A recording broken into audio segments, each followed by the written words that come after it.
Inside the Ropes is a Golf Manitoba production. That's far. So much forgiveness. Wait, did you say forgiveness like far? Or forgiveness like forgiveness? Forgiveness. Forgiveness. Forgiveness. I'm hearing far. Forgiveness. Like forgiveness. Forgiveness? Forgiveness. I'm still hearing far, but whatever. Introducing Stealth 2 with more carbon for more forgiveness. Forgiveness. Just hit it.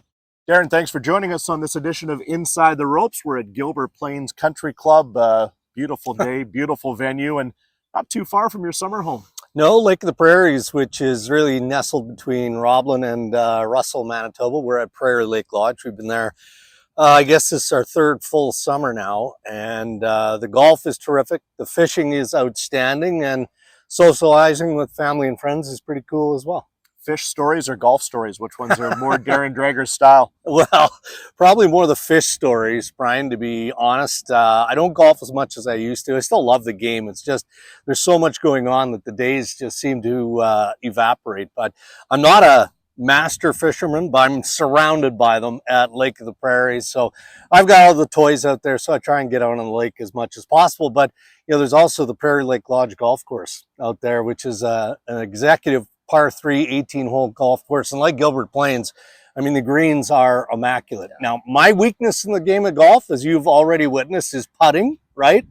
And these greens here at Gilbert Plains are phenomenal, lightning quick, similar to what I see at Lake of the Prairies. So my game suffers. You mentioned your love of the game of golf. Yeah. Where did that begin for you?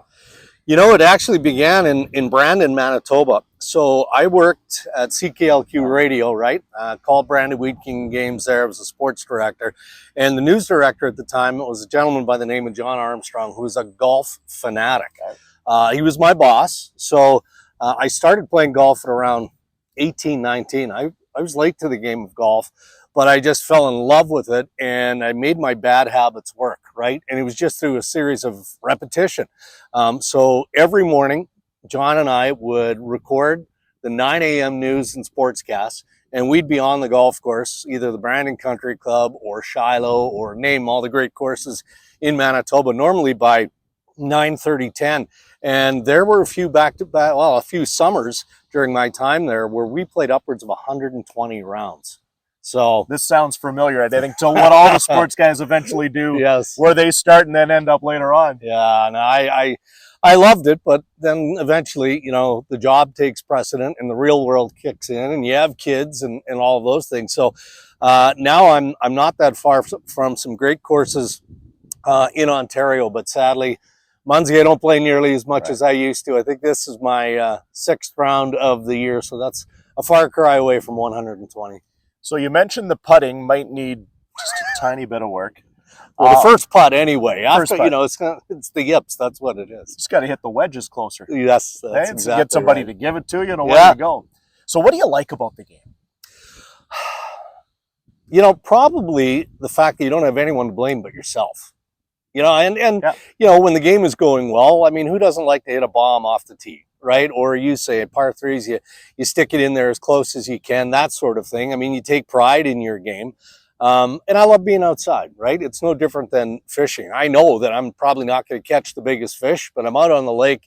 And again, you come from a similar background in the hockey world to what I do. We have the best jobs. There's no question. I'm not complaining, but we also put in the hours. And there's a lot of grind that happens for 10, 11 months of the year.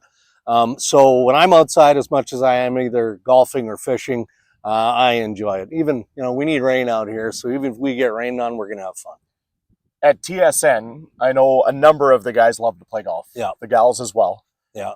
Who is Darren Dreger's, I don't want to say dream foursome, but who would give you the best challenge on the links? Well, I'll tell you, we're surrounded by high quality golfers, men and women at TSN. I mean, they're athletes, right? I mean, that's Jeff O'Neill is phenomenal. I'm not even, you know, in the same stratosphere as the O-Dog. You know, he's probably a 1-2 handicap, all kidding aside, just hits it a ton, excellent short game.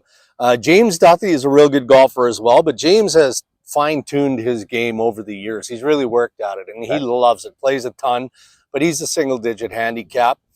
Dave Poulin, I know this won't surprise you even a little bit. You know Pooley from the Jets days. He just finds a way to get it done. Nothing fancy about his game.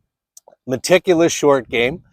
So he'd be probably a single digit as well. So those guys are all good. Carlo Koliakovo, Tessa Bonhomme, Carol Wagman. I mean, they're all very, very good golfers. Lindsay Hamilton, if anybody follows her on Instagram or Twitter, you see her out there all the time. So I think I'd fit somewhere into that group.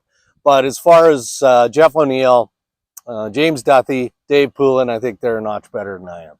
We love to play all the golf courses around Manitoba when we both get a chance to do it. But for you away, whether it's work, whether it's family, have you had some dream rounds that you look back at and say, that was pretty cool that I got a chance to do this? Oh, yeah, a number of them. We cover Board of Governors meetings at the NHL level, and historically they used to have them at Spanish Bay, which was, the Monterey Peninsula in California. So you've got Pebble Beach right there, you've got Spanish Bay, you've got Spyglass. So I don't do this very often. I mean, people will always say, when you're on these trips, like, do you take your golf clubs and you get a couple of rounds in? And I normally don't because you're working and you're busy. And then you want to get home because you've got a busy life back home. So one particular year, I took a buddy actually from my hometown, Landsberg, Saskatchewan, and we played that circuit of golf courses. And that was probably a decade or so ago, and I was playing a lot better. I shot 76 at Spyglass, which is phenomenal, off the charts for me. Where has that been through now? Oh, buddy, I know. Well, not on the green, I can tell you that. Low, I think it was 80, 81 at Pebble Beach. Good for you. I mean, those are just iconic golf courses, right? And, Pebble Beach, it was, the conditions were pristine as you would expect, but the weather was just dead calm, which doesn't happen very often out there, right? It's not a long course, but the wind can get you out there. So I've been fortunate to play some real good golf courses during my days, but I would say those three are right up there. I know Scott McCallum, the head pro, wants to continue on to the 10th hole here momentarily, so we'll get back onto the course here at Gilbert Plains Country Club. But it's fun to end off like this. We've talked about so many good golfers that you work with. Dream foursome, dead or alive. Who would it be? Well, Arnold Palmer for sure.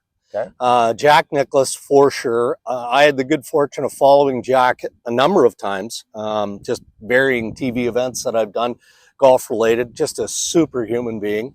I think I'd have to throw Tiger into the mix, and now we're expanding the foursome. Yeah. We're expanding it.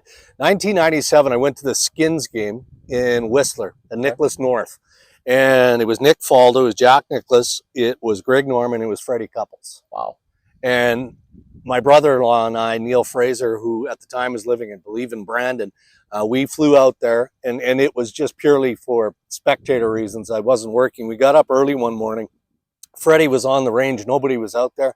He spent an hour with us, just chatting, just talking golf, and, gave me his wedge, let me hit a few shots. It was just ridiculous. So anyway, I should put a few more into it. Let's not make it a foursome. Okay. Let's just have like mini tournament. Yeah, exactly. Mini event. Yeah, there's too many to mention. Yeah. Hey, thanks for doing this. It's great to catch up again here in the downtime, and let's get out to the 10th tee. You bet. Thanks to Scott and all the great people here at Gilbert Plains.